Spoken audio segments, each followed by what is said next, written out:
Welcome to bulletin news. ముందుగా headlines చూద్దాం. TDP జాతీయ ప్రధాన కార్యదర్శి నారా లోకేష్ కు ఘన స్వాగతం.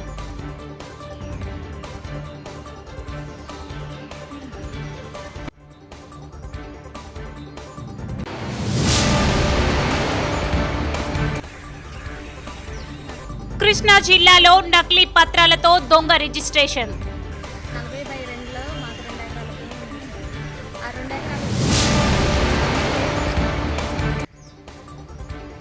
ముట్లూరులో అనుమానాస్పద స్థితిలో భవానీ మృతి.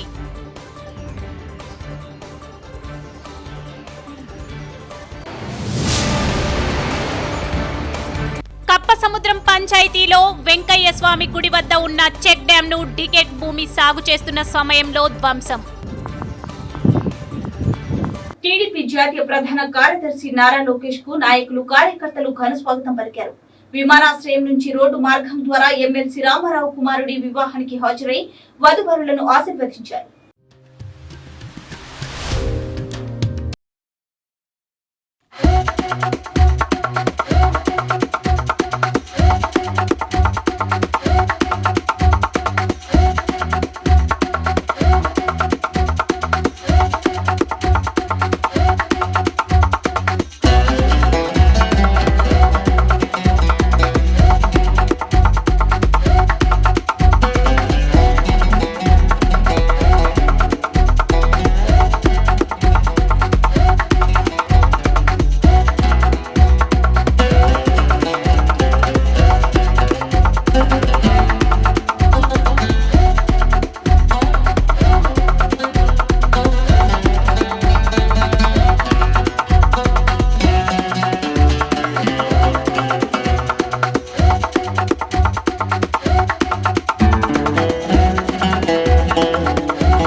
గన్నవరం మండలం సవారిగూడెంకు నివాసి తిరుమల శెట్టి రాజ్యలక్ష్మికి చెందిన సర్వే నెంబర్ 42లో 2.35 ఎకరాల భూమిని, విజయవాడకు చెందిన డీవీ సుబ్బారావు, ఆళ్ల సుభాషిని 2 ఎకరాల భూమిని నకిలీ పత్రాలతో దొంగ రిజిస్ట్రేషన్ చేయించుకున్నారు.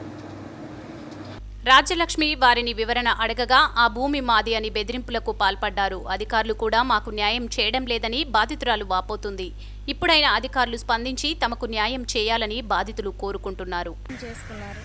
ఆళ్ల సుభాష్ని దివి సుబ్బారావు వాళ్ళ దగ్గర నుంచి దస్తావేజు మేము పాస్బుక్లు పెట్టాం, పాస్బుక్ రాలేదు ఇవ్వనన్నారు ఈఆర్ఓ గారు.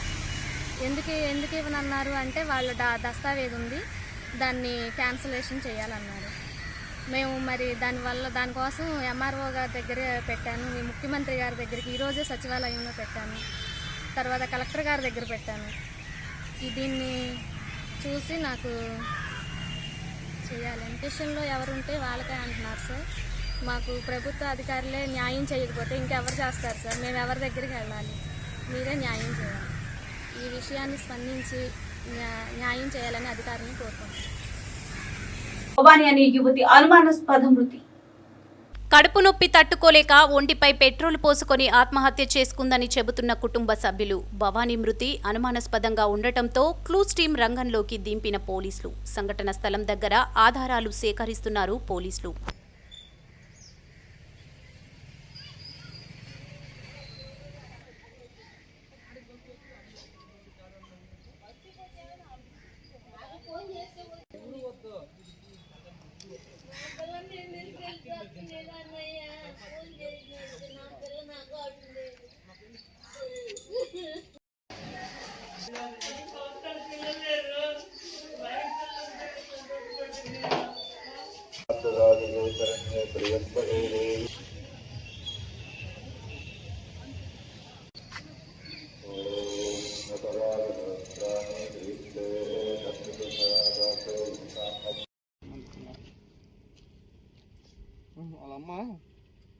కంప్లైంట్ ఎవరు ఇచ్చారు ఏందని అంటున్నాను.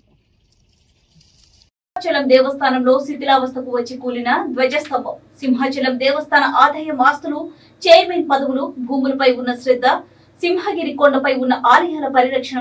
స్థానికుల కథనం మేరకు డికెటి భూమిని ప్రభుత్వం నుండి పొందిన వ్యక్తి మరణించగా అతని సమీప బంధువైన సురేంద్ర అనే వ్యక్తి ఎలాంటి హక్కులు లేకుండా ఆ భూమిని ఇతరులకు అమ్మేశాడు.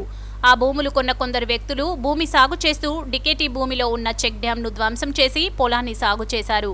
చెక్ డ్యాంలపై నీటిపారుదల శాఖ అధికారుల పర్యవేక్షణ లోపించడంతో యథేచ్ఛగా చెక్ డ్యాంను ధ్వంసం చేశారు.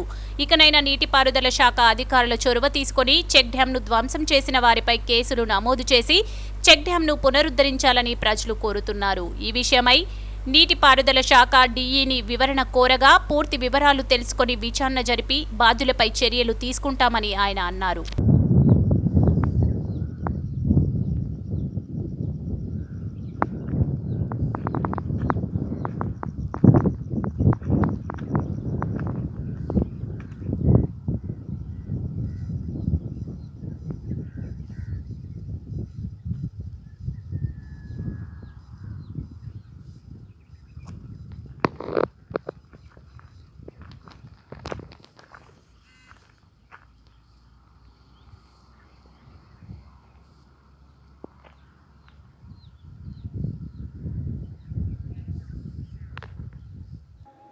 భక్తికి పేద గొప్ప సంబంధం లేదు. ఎంత పేదవాడైనా తన భక్తిని చాటుకుని సమాజంలో నిరూపించుకున్న ఆటో డ్రైవర్ ఇది వాస్తవం. నిజామాబాద్ పట్టణంలో ఉన్న కోటగల్లి నివాసి ఆటో డ్రైవర్ కోడే లక్ష్మణ్ పరమ శ్రీరామ భక్తుడు. అనునిత్యం లక్ష్మణ్ భక్తి శ్రద్ధలతో శ్రీరాముల వారిని పూజిస్తూ ఇంటి గడప దాటని వ్యక్తి. ఇంటికి ఎదురుగుండా ఉన్న ఆంజనేయ స్వామి ఆలయం అతి పురాతనమైనది. అంచెలంచెలుగా ఆ ఆలయం బస్తీవాసులు డబ్బులు పోగు చేసుకుని మందిరం నిర్మించారు. అందుకు లక్ష్మణ్ తన వంతు సహకారం అందించి తన భక్తిని చాటుకోవాలని ఆలోచనలో ఉంటూ ప్రతిరోజు ఆటో నడుపుతూ వచ్చిన ఆదాయంలో కొంత డబ్బులను జమ చేసుకుని ఏకంగా ఆంజనేయ స్వామి విగ్రహం చేసి ఆలయంలో ప్రతిష్ఠించారు.